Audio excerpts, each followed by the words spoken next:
రాత్రి వేళ కామాక్షి ఆయన పడుకున్న దగ్గరికి వచ్చి తట్టి లేపింది. ఆయన లేచారు. కేశపాశాన్ని తీసి ఇలా చూపించి ముట్టుకో అంది. ఆయన ఇలా ముట్టుకున్నారు. జిగురుగా ఉంది.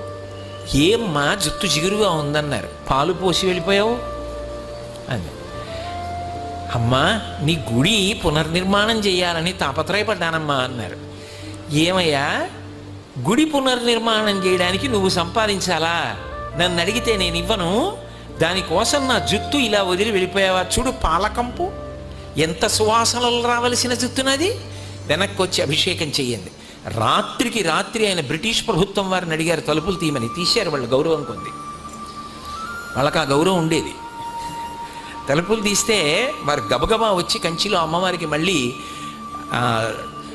అభిషేకం పూర్తి చేశారు. ఆ తర్వాత ఎక్కడి నుంచి వచ్చిందో కాసుల వర్షం పడిపోయింది. ఆ దేవాలయం అంతా పునర్నిర్మాణం చేశారు.